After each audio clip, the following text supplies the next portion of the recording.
నమస్తే అందరికీ. ఇప్పుడు ఆసనం అంటే ఏమిటి దీని గురించి చూద్దాం. ఇది ఆల్రెడీ మనకి డాక్టర్ మంతిన సత్యనారాయణ గారు సుఖజీవన సోపానాలు ఆరోగ్యంలో తెలిపారు. అది నేను మీకు ముందుస్తాను. చక్కగా వివరించారు. శరీరాన్ని ఒక రకమైన భంగిమలో పెట్టి కదలకుండా ఉండడాన్ని ఆసనం అని అంటారు. ఓకేగా. ప్రతి ఒక్క ఆసనానికి 3 స్థితులు ఉంటాయి.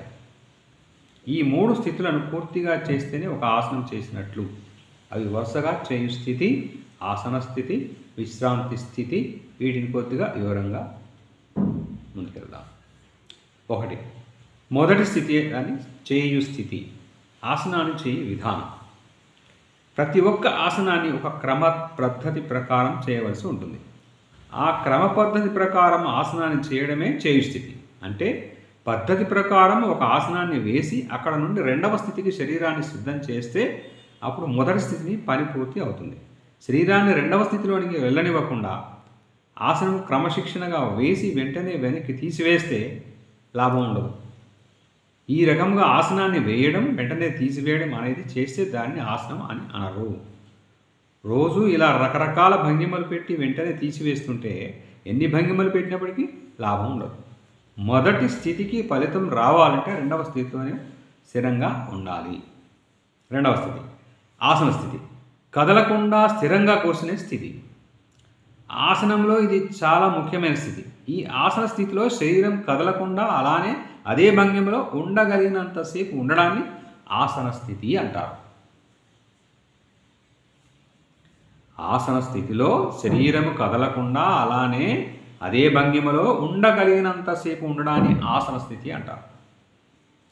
ఆసనంలో వచ్చే ఎక్కువ శాతం ఫలితం అంతా ఆసన స్థితిలో మనం ఉన్న సమయాన్ని బట్టి ఆ సమయంలో మన మనసును బట్టి ఆధారపడి ఉంటుంది.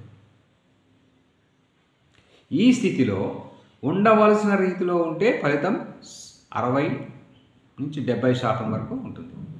మొదటి స్థితిలో శరీరాన్ని ఒక భంగిమలో పెట్టి 2వ స్థితిలోనికి వెళ్లకుండా ఆ భంగిమను తీసివేస్తే దాని ఆసనం అనరు. 3 స్థితులలో ఒక్క స్థితి మాత్రమే పూర్తయితే దానిని ఆసనం అని పిలవరు. అప్పుడు దానిని ఎక్సర్సైజ్ అంటారు. ఉదాహరణకి సూర్య నమస్కారాల గురించి ఆలోచిస్తే ఇందులో 12 భంగిమలు, 12 ఆసనాలు. ఒక సూర్య నమస్కారంలో 12 భంగిమలు చేసినప్పటికీ ఆసనం చేసినట్లు అవ్వదు. ఎంచేతనంటే 12 రకాల భంగిమలు ఒకదాని తర్వాత ఒకటి మొదటి స్థితులకు మాత్రమే చేసుకుంటూ వెళ్ళిపోతాం. 12 రకాల భంగిమలకు ఆసన స్థితిని కానీ విశ్రాంతి స్థితిని కానీ ఉండదు. అవి ఫలితాన్ని ఇచ్చేది 2 స్థితులు లేకుండా ఉంటాయి. కాబట్టి సూర్య నమస్కారాలు ఆసనాలు వేరు వేరు ఫలితాలను ఇస్తూ ఉంటాయి. అందుచేతనే సూర్య నమస్కారాలను ఆసనాల నుండి వేరు చేశారు. 2వ స్థితి 3వ స్థితి లేవు కాబట్టి సూర్య నమస్కారాలను ఎక్సర్సైజ్ అంటారు. చాలామంది మొదటి స్థితి బాగానే చేస్తారు. తొందరగా ఆసనాలను పూర్తి చేయాలని ఆసన స్థితిలో కొద్ది సమయం ఉండి వెంటనే తీసివేస్తారు.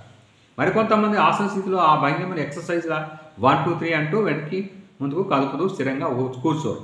అలా ఆసన స్థితిలో పూర్తిగా ఉండకపోయినా ఇలా భంగిమను అటు ఇటు కదిపినా అది ఆసనం అవ్వదు.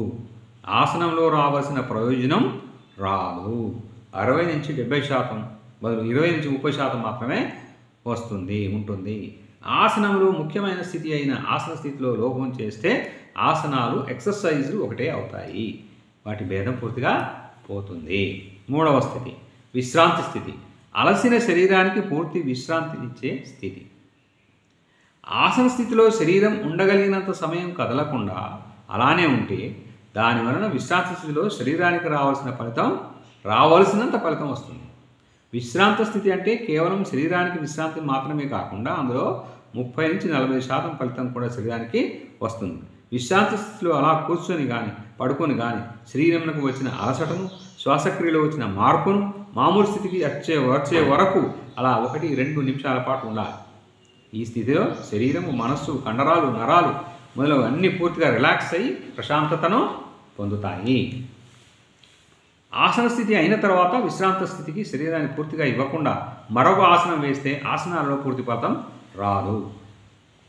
చాలామంది ఆసనాలు వేసేవారు చేసే విధానాన్ని పూర్తిగా అర్థం చేసుకోకుండా 40 రకాల ఆసనాలు వేస్తూ వెళ్ళిపోతున్నారే తప్ప ఆసన స్థితికి, విశ్రాంత స్థితికి పూర్తి ప్రాముఖ్యతను ఇవ్వడం లేదు. ఇలా చేసి కొందరు ఫలితం రాలేదనుకుంటారు. ఇలా చేస్తే ఎవరికి పూర్తి ఫలితం లభించదు. ఫలితాలు సరిగా రాని వల్లే ప్రజలు ఆసనాలను ఆసక్తిగా కొనసాగించలేకపోతున్నారు. మధ్యలో విరమించి వేస్తున్నారు. ఆసనాల్లో ఉండే అసలు రహస్యం తెలియక ప్రజలు వాకింగ్లు, ఎక్సర్సైజులు, ఏరోబిక్స్, జిమ్లు ఇలా రకరకాల వాటిలో మొదలు పడి ఆసనాలకు దూరం అవుతున్నారు. ఆసనాలపై పూర్తి అవగాహన కలగడానికి, ఈ లోటును తీర్చడానికి ఈ 3 స్థితులను పూర్తిగా వివరిస్తూ 15 ఆసనాల గురించి మీకు తెలియజేస్తాను. ఇలా పద్ధతి ప్రకారం ఆసనాలు చేస్తే శరీరానికి పూర్తి లాభాన్ని కలిగించగలవు. శారీరకమైన, మానసికమైన లాభాన్ని పూర్తిగా పొందగలము. అంటే ఈ 3 రకాల స్థితులను పూర్తిగా చేయాలి. ఇక నుండి అలా చేస్తూ కొంతకాలం చూడండి. ఆసనాలు అంటే ఏమిటో మీకే అర్థమవుతుంది. నమస్తే.